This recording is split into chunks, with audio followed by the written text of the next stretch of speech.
하나님 말씀 구약성경 잠언 11장 13절 12절입니다.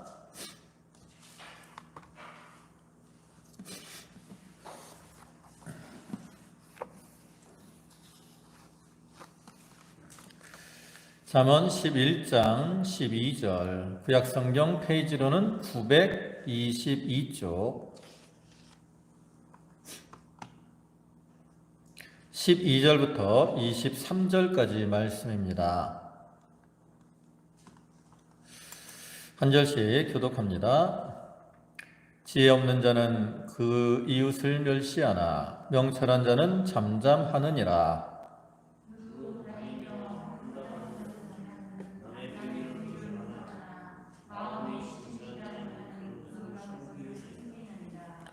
지략이 없으면 백성이 망하여도 지략이 많으면 평안을 누리느니라.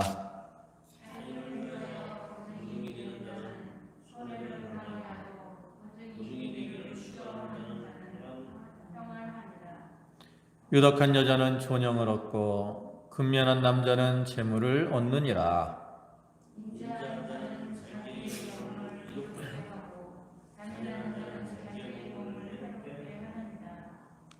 악인의 싹은 허무하되 공의를 뿌린 자의 상은 확실하니라.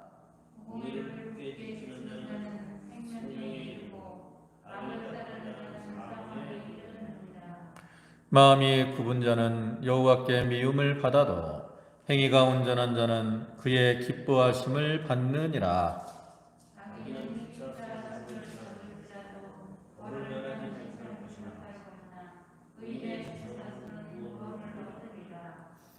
아름다운 여인이 삼가지 아니하는 것은 마치 돼지코의 금골이 같으니라. 의인의 소원은 오직 선하나 악인의 소망은 진노를 이루느니라. 아멘. 네, 여기 오늘 잠언 13장 12절부터 23절까지의 말씀을 보셨는데, 이러한 본문은 여러 주제를 담고 있는 총 375개의 짧은 경구로 이루어진 솔로몬의 잠언이 기록된 그 말씀이 계속 이어지는 그러한 부분으로서, 솔로몬은 이러한 말씀을 통해서 의인과 악인의 생활 태도를 이렇게 대조해서 비교 서술하면서 성도로 하여금 지혜를 가지고 악한 행위를 멀리할 것을, 그리고 의로운 삶을 살아가야 될 것을 교훈하고 있습니다. 그래서 이러한 말씀들을 보면 크게는 지혜로운 의인과 악인에 대해서 이렇게 일관되게 비교를 하고 있고요. 그다음에 작게는 실제 생활에서 부딪히는 여러 가지 삶의 모습들과 관련해서 다양한 이 주제들을 반복해서 나열하면서 그를 통해서 자기의 자녀들과 또 오늘날 우리 성도들에게 교훈하고 있는 것을 볼 수가 있죠. 그 중에 오늘 본문의 말씀은 특별히 지혜로운 자들, 믿음을 가지고 하나님을 섬기며 지혜롭다고 하는 자들이 어떤 이웃과의 관계에 있어서 덕을 세우는 삶을 살아야 될 것을 교훈을 합니다. 베드로후서 1장 5절을 보면 그러므로 너희가 더욱 힘써 믿음의 덕의 지식을 이렇게 말씀을 했어요. 믿음, 그 다음에 중요한 것이 뭐라는 겁니까? 바로 덕이라는 거죠. 그래서 우리 모두가 하나님의 은혜로 믿음을 가진 자들인데, 그러한 우리들은 마땅히 삶 속에서 덕을 끼치는 이러한 삶을 살아가야 하는 겁니다. 참으로 이 시대는 사랑이 식어진 그러한 시대이고 죄악이 관영한 이러한 시대이지만, 우리 성도들은 이러한 세상 가운데서도 하나님의 사랑을 입은 자들로서 덕을 끼치며 사랑으로 행함으로 세상 가운데 그리스도의 향기를 날리고 또 그를 통해서 하나님을 영화롭게 하는 그러한 성도들이 다 되도록 해야 되는 겁니다. 이제 본문을 보시면 12절에 지혜 없는 자는 그의 이웃을 멸시하나 명철한 자는 잠잠하느니라 했습니다. 여기 이제 12절과 13절에 대해서는 주로 말에 대해서 주의해야 될 것을 교훈하는 거죠. 그래서 여기 지혜 없는 자, 그 사람 말에 대해서 어떻게 해요? 바로 행하지 못한다는 거죠. 그래서 그는 이웃을 멸시합니다. 그래서 말로 이웃에 대해서 악평을 하거나 멸시하거나 조롱하는 그러한 말들을 한다는 거죠. 그래서 그런 말을 하게 되면 결국 어떤 결과를 야기해야 되느냐? 분쟁을 일으키게 되고, 그렇기 때문에 그 사람은 다른 사람들에게 참 비난과 냉대를 받게 되는 겁니다. 반면에 여기 명철한 자, 여기 잠잠하다 그랬어요. 그러니까 이 말은 뭡니까? 어떤 비난이나 또 쓸데없는 말, 이런 말들을 삼가고 조심한다라는 거죠. 우리가 아무리 좋은 말이라도 이렇게 다른 사람들한테 옮기다 보면 어떻게 되죠? 말이 막 더해지거나 빼지거나 이래가지고 오해가 생기기가 쉽다고. 그래서 우리가 남에 대해서는 이렇게 다른 사람들한테 말을 옮기지 않는 거, 잠잠하고 옮기지 않는 자들이 지혜로운 자라는 거죠. 그래서 세상 말에도 웅변은 은이고 침묵은 금이다 그래서 아무리 말을 잘할지라도 우리가 말을 이렇게 잠잠한 가운데 할 말 안 한 말을 잘 분별하고 사는 거, 이것이 더 귀하고 좋은 거라는 거죠. 또한 그뿐만 아니라 13절에서는 두루다니며 한담하는 자는 남의 비밀을 누설하나 마음이 신실한 자는 그런 것을 숨기느니라 그랬어요. 좀 더 여기서는 구체적으로 말을 하는 것으로서 지혜로운 자나 미련한 자가 생활 속에서 보이는 차이점을 보여주는 거죠. 그래서 여기 미련한 자는 어떻게 해요? 두루다니며 한담을 한다라는 거예요. 여기 두루다니며 한담한다라는 말은 어떤 의미냐면 장사하기 위해서 여행한다라는 그러한 의미에서 이제 말이 나온 거거든요. 근데 장사꾼들은 말을 할 때 어떤 말을 하죠? 이익을 얻기 위해서 남을 속이는 말을 많이 해요. 여러분, 세상 말 중에 믿지 못할 말이 있다 그러죠. 나이가 든 사람들이 죽어야 한다는 말, 장사꾼들이 손해보며 판다는 말, 이건 믿을 수 없는 말이라. 그와 같이 이 장사꾼들은 자기의 이익을 얻기 위해서 장사꾼들이 거짓말을 이렇게 하는 것처럼 다른 사람들에게 다니면서 이렇게 남의 비밀을 누설하고 험담하고 거짓말하고 이러한 자들이 참으로 미련한 자라는 거예요. 미련한 자. 그래서 이러한 자들로 인해서 뭐가 일어납니까? 오해가 생기고 미움이 생기고 다툼이 일어나게 되는 거죠. 반면에 명철한 자는 뒤에 나오는 것처럼 마음이 신실한 자예요. 그래서 그런 것을 숨겨요. 남의 비밀, 허물, 어떠한 약점 이런 것들을 어떻게 해요? 가리워준다고.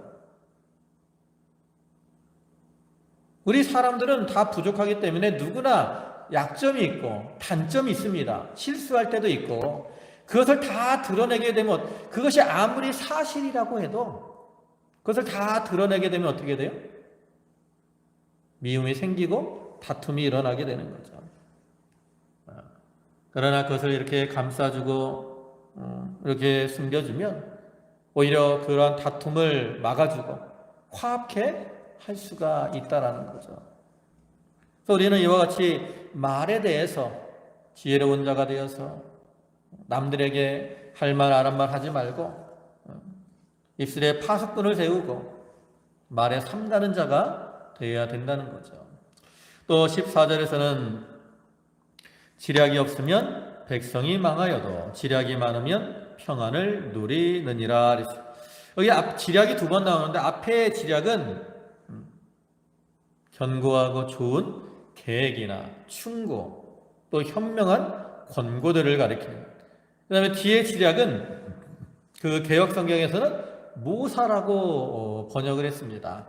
그러니까 이것은 지략을 베푸는 사람을 가리키는 거죠. 그래서 무슨 참모나 또 상담가 이런 사람들을 가리키는데 하나님의 지혜를 받아서 전무후무한 지혜를 가진 솔로몬도 자기 곁에 모사를 두었다고.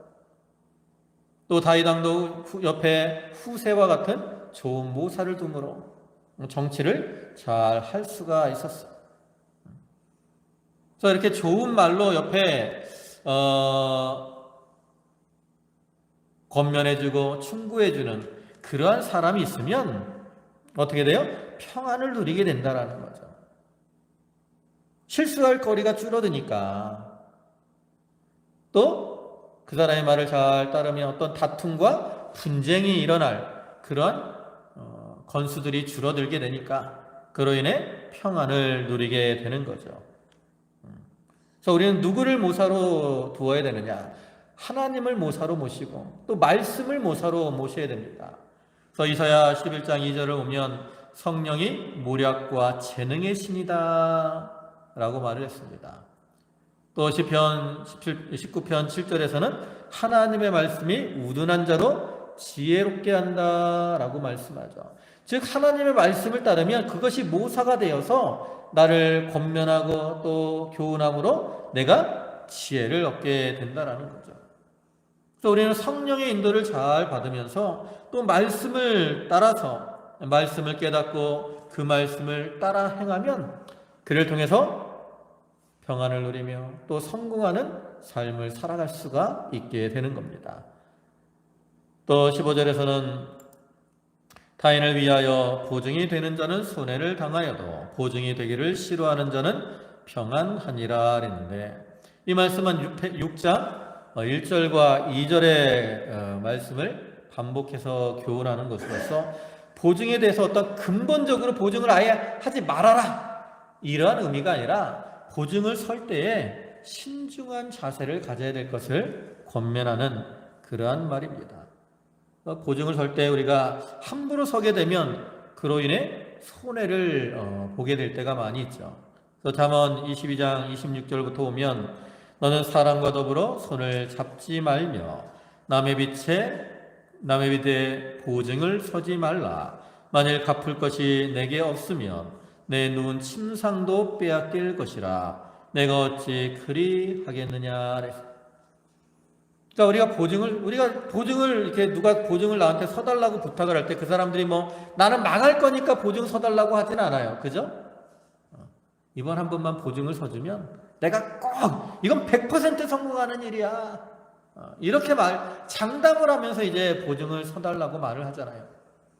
근데 사람의 일이라는 게 100%가 없어요. 절대 실패하지 않을 것과 같은 그러한 일일지라도 하다 보면 실패하는 경우가 많이 있다라는 거죠. 왜 여기 권사님, 집사님이나 장로님 농사를 지으니까 농사 우리가 경험 1, 20년 하는 거 아니잖아요? 근데 농사가 다 잘 돼 항상? 아니라고. 어떨 때는 실패한다고. 우리가 성경을 보면 베드로가 고기 잡는 어부로서 고기 잡는 그 경험이 아주 많은 사람이었지만 밤새도록 수고해도 하나도 잡지 못하는 그러한 실패를 경험할 때가 있다라는 거죠. 그래서 우리가 누가 이렇게 100% 확실하다라고 하면서 보증을 부탁할지라도 잘 분별을 해야 된다라는 거죠. 부득이해서 만약에 보증을 서주는 경우에는 저 사람이 실패해도 내가 저 정도는 이렇게 갚아줄 수 있겠다. 이런 마음으로 보증을 서주는 거죠. 그 정도 여유가 될 때. 근데 내가 보증 섰다 저 사람도 망하고 나도 망하게 되면 그 보증 서준 사람은 어떻게 되겠어요? 원수가 되고 말잖아요. 원수가. 그럼 돈도 잃고 친구도 잃고 가족도 잃게 되는 거라고. 그러니까 그렇게 되지 말라고 여기서 권면을 하는 겁니다. 그 다음에 16절에서는 유덕한 여자는 존영을 얻고 근면한 남자는 재물을 얻느니라 했습니다. 여기 유덕한 여자 그랬는데 유덕이라는 말은 사랑스럽다, 아름답다, 또 현숙하다라는 그러한 의미로서 이건 단순히 외적으로 이렇게 잘 꾸미고 단장한 이러한 상태를 의미하는 것이 아니라 좀 더 도덕적으로도 이렇게 품격이 있고 또 종교적으로도 이렇게 믿음이 좋은 이러한 사람을 가리키는 거죠.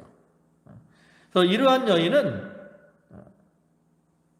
교회 안에서뿐만 아니라 밖에서도 이렇게 선을 행하고 덕을 끼치기 때문에 그로 인해서 남편을 영광되게 하고 또 자기 가정도 화목하고 번성하게 만들게 됩니다.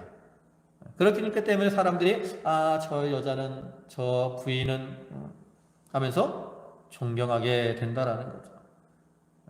그러니까 여자들이 존영을 얻는 것은 어떻게 화장을 하고 뭐 비싼 명품을 입고 명품 백을 끼고 이렇다 그래서 존영을 얻는 게 아니라는 거죠. 오히려 자기의 덕을 끼치고 이렇게 바로 하는 데서 존영을 얻을 수가 있는 겁니다. 우리나라 어머니 중에 대표적인 인물하면 누굽니까? 우리나라 우리 선한 이렇게 좀 어머니가 훌륭한 어머니 상을 누구 상으로 줘요? 신사임당 상을 준다고. 신사임당 상. 그죠? 아시죠? 이 신사임당 그 당시에 조선시대 여자가 이렇게 활동 많이 안 하잖아요.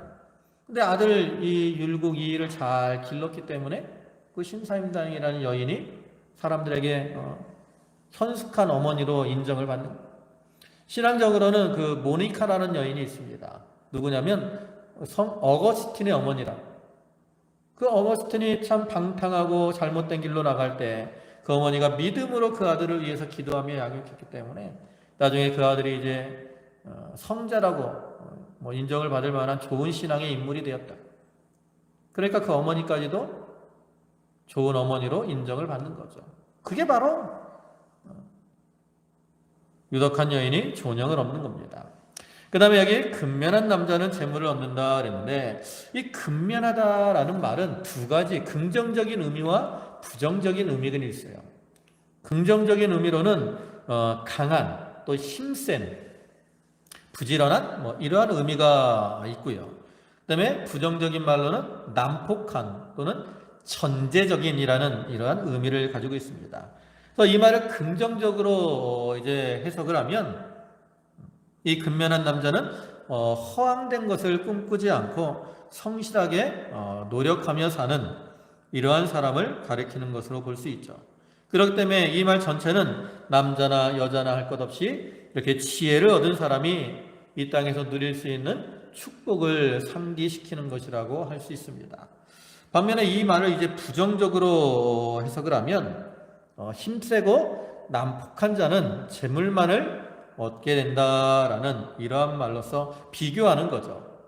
그래서 어떠한 힘과 덕스러움을 비교해서 덕스러움이 더 좋은 거라. 그 다음에 존영과 재물을 비교해서 재물이 더 나은 것이다. 이렇게 해석을 할 수 있습니다.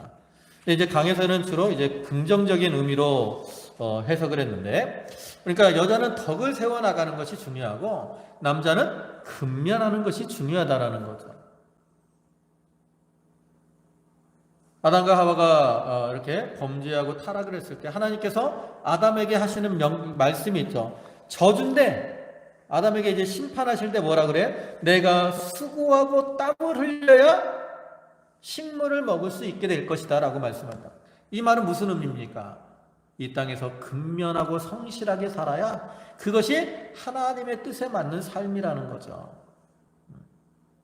또 우리가 육신적으로도 좀 근면한, 여자가 덕을 끼치는 것처럼 도덕적으로도 덕을 끼치고 믿음 신앙적인 면에서도 덕을 끼치는 것처럼 근면할 때도 우리가 육신적으로도 근면하고 부지런해야 됩니다.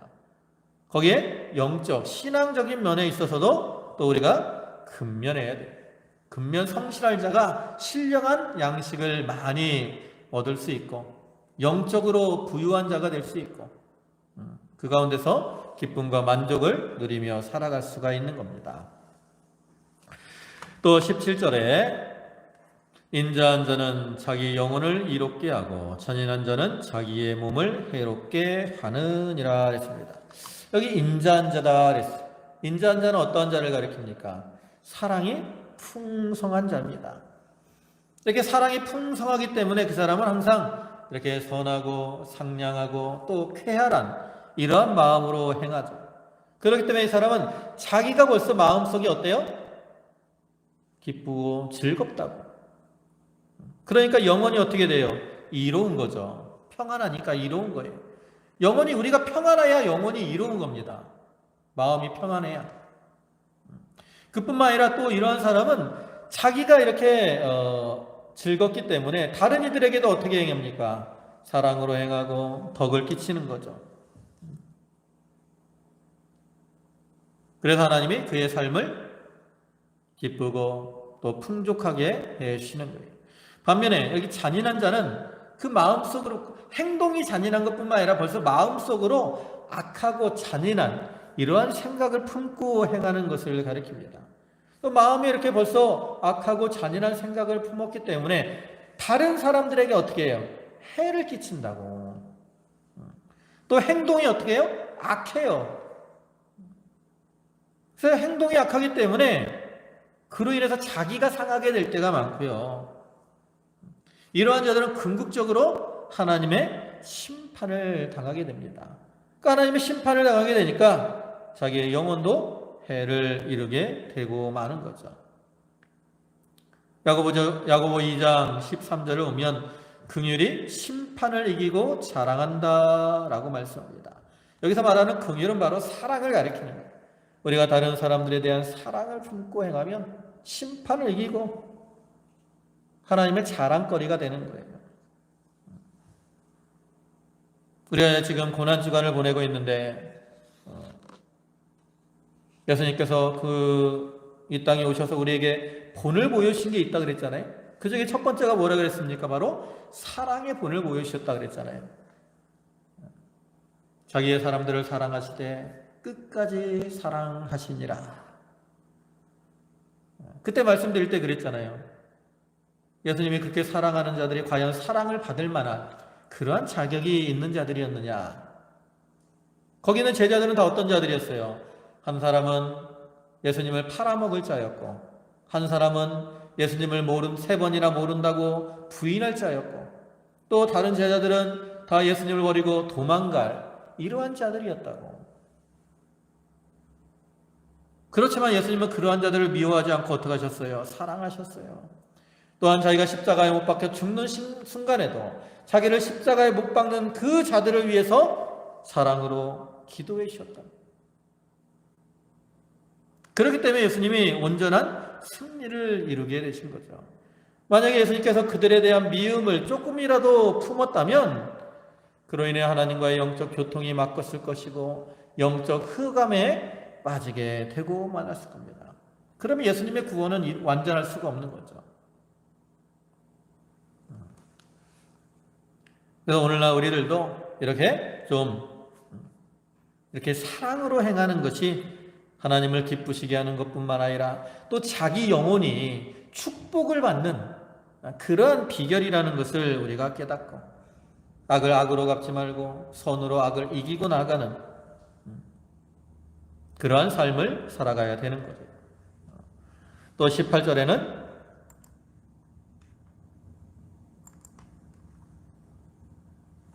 악인의 싹은 허무하되 공의를 뿌린 자의 상은 확실하니라. 악인의 싹은 허무합니다. 왜요? 악인이 이렇게 불의한 방법으로 많은 것을 얻고 거둘지라도 하나님이 어떻게 하신다 그랬어요? 불어버리신다 그랬잖아요. 하나님은 공의의 하나님이시기 때문에 하나님은 그 행위대로 보응을 하십니다.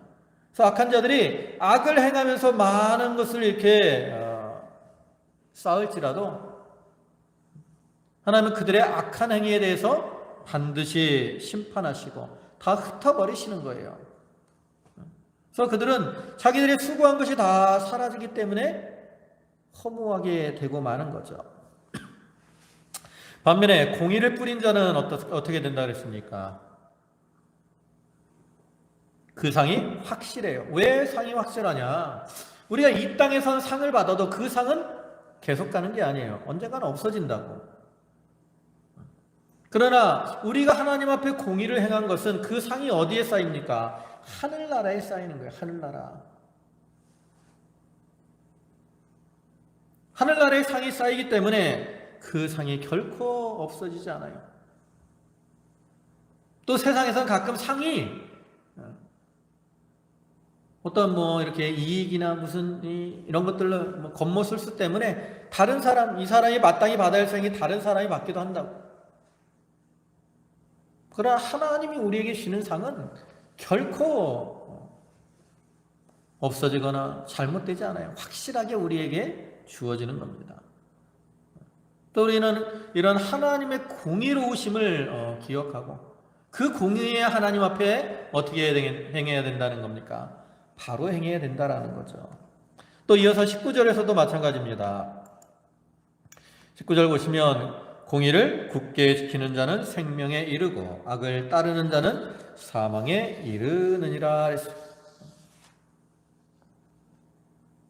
앞에 구절과 마찬가지로 우리가 하나님, 공의의 하나님을 기억하고 그 말씀을 굳게 지키고 나가면 그를 통해서 영적 생명이 살아나게 되는 거예요.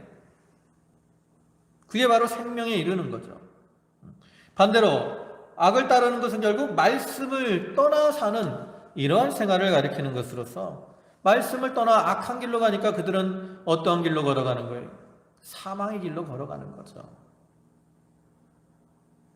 여러분, 우리가 예수를 믿어도 이렇게 말씀을 떠나 죄를 짓는 삶을 살면 그때는 우리가 마치 죽은 것과 같은 상태에 빠지는 거예요. 어떤 상태? 하나님과의 끊어지는. 그래서 우리가 믿으면 항상 기뻐해야 되지 않겠습니까? 우리가 예수를 믿으면 하나님과 동행하니까 항상 기쁨의 삶을 살아야 되는데 죄를 보면 그 기쁨이 어떻게 돼요? 사라진다고. 왜 그래요? 하나님과 막히기 때문에. 무엇으로 막혀요? 죄 때문에. 하나님과 막히고 하나님과 멀어지게 되는 거예요.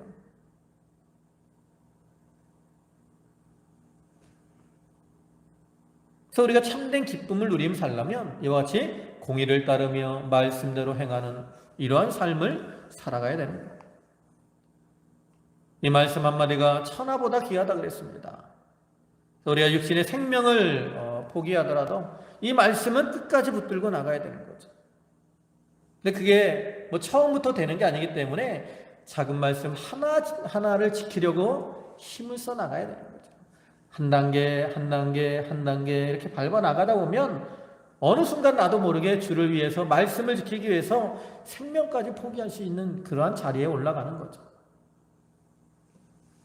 또 20절에 마음이 굳은 자는 여호와께 미움을 받아도 행위가 온전한 자는 그의 기뻐하심을 받느니라.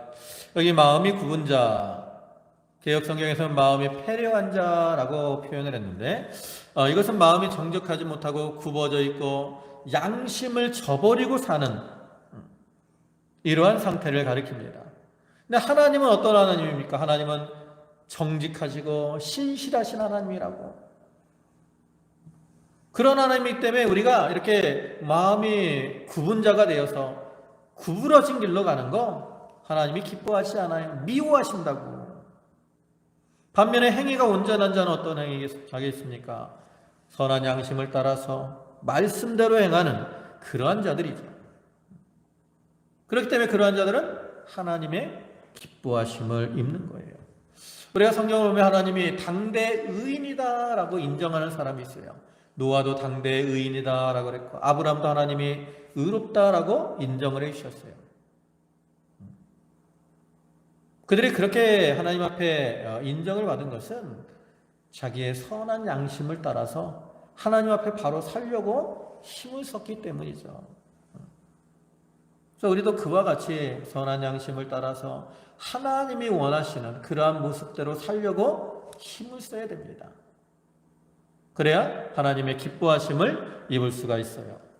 또 21절에 악인은 피차 손을 잡을지라도 벌을 면하지 못할 것이나 의인의 자손은 구원을 얻으리라.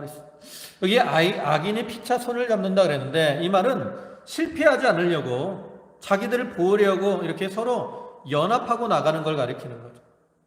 그러나 악인들이 아무리 자기를 보호하려고 실패하지 않으려고 이렇게 연합을 하고 나갈지라도 그들은 하나님의 심판을 어떻게 해요? 피할 수가 없어요. 그래서 그들은 벌을 면하지 못하게 되는 거죠. 그 대표적인 모습이 뭐냐면 바로 바벨탑 사건입니다. 노아 홍수 이후에 이제 또 그 이후에 후손들이 죄악을 범하잖아요.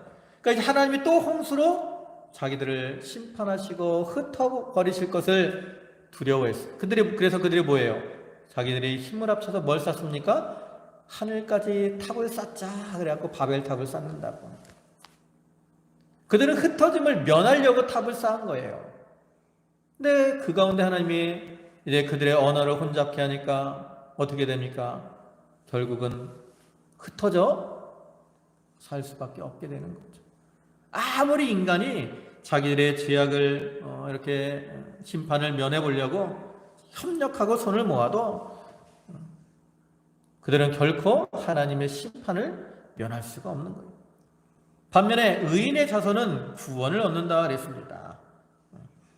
의를 행하는 자, 그는 자기뿐만 아니라 그의 자손들도 하나님이 보호해 주시기 때문에 구원을 얻어요. 시편 37편 25절을 보면 내가 어려서부터 늙기까지 의인이 버림을 당하거나 그의 자손이 걸식함을 보지 못하였도다 그랬어요. 우리가 믿음을 잘 지키고 나가면 자기뿐만 아니라 자기의 후손들도 하나님께서 이렇게 구원의 길로 복된 길로 인도해 주신 줄 알고, 우리가 자손들에게 뭐 많은 재산 물려주는 거 이게 좋은 부모가 아니라 좋은 신앙의 그 모습을 물려주는 게 참으로 좋은 그러한 부모인 것을 우리가 기억하고, 그것이 바로 자손들이 복된 삶을 사는 비결인 줄 알고 좋은 믿음으로 본을 보여 나아가야 되는 겁니다. 그 다음에 22절에 아름다운 여인이 삼가지 아니하는 것은 마치 돼지코의 금고리 같으니라. 그 앞에 이제 유덕한 여인 그 예와 비슷한 것으로 우리가 겉으로 아무리 아름답게 잘 단장을 하고 이렇게 했을지라도 덕을 끼치지 못하고 행동에 있어서, 말이나 행동에 있어서 삼가지 아니하고 함부로 행하는 것은 마치 돼지코에 금고리를 끼워주는 것과 같다라는 거예요. 금고리 자체가 귀한 것이지만 돼지코에 그거 끼워주면 사람들이 조롱하지 않겠습니까?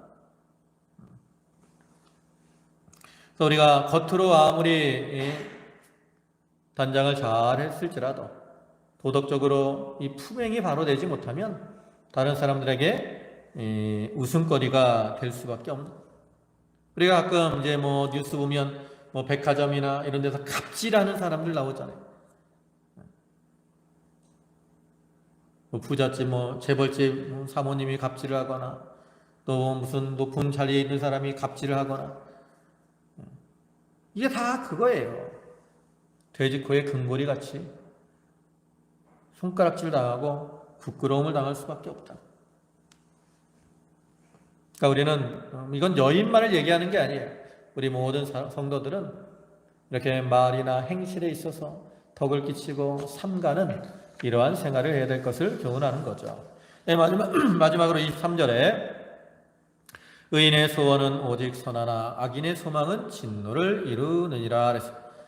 이것도 하나님이 공의로 판단하실 때 하나님께서 선한 행실을 따라 행하는 자 그에게는 복을 주시고, 그 다음에 악한 소망을 가지고 행하는 자에게는 심판하실 것을 가리키는 것. 의인의 소원은 하나님의 뜻에 맞는 그러한 소원이기 때문에 하나님이 도와주시고 잘 되게 해주십니다. 반면에 악한 자들은 악한 소망을 가지고 자기의 욕심을 채우기 위해 힘을 쓰고 또 하나님을 멀리하기 때문에 하나님의 심판을 피할 수가 없는 거죠. 그러니까 여기 나타난 건 뭐 여러 가지 말씀이지만 특별히 우리가 이웃에 대해서 덕을 끼치고 말이나 행실에 대해서 삼가 조심해야 될 것을 이와 같이 교훈을 하고 있습니다. 그러니까 이것을 잘 기억하고 늘 참 믿음의 덕을 이렇게 가지고 바로 행함으로 하나님을 기쁘시게 하고 또 다른 이들에게 또 선을 행함으로 하나님이 주시는 은혜와 평강을 누리며 사는 그러한 성도들이 다 되도록 해야 되겠습니다. 기도하시겠습니다. 만유의 주가 되시고 은혜와 사랑이 풍성하신 주님, 하나님께서 우리에게 믿음을 주셨사오니 주여 저희가 믿음의 덕을 가지고 모든 말이나 행실에 있어서 덕을 끼치고 선을 행하는 그러한 삶을 사는 자들이 되게 하여 주시옵소서. 그를 통해 참 하나님의 영광을 나타내며 또 하나님의 신 은혜를 풍성히 누리며 평안 가운데 살아가는 저희 모두가 되게 하여 주시옵소서. 아버지 하나님, 이렇게 고난 주간을 보내는 가운데 저희가 고난에 주님이 당하신 고난의 의미를 돌아오면서 우리도 주님과 같이 고난의 길을 잘 걸어가서 하나님을 영화롭게 하고 또 하나님이시는 영광을 누리는 저희 모두가 되게 하여 주시옵소서. 예수님의 이름으로 기도 올리옵나이다. 아멘.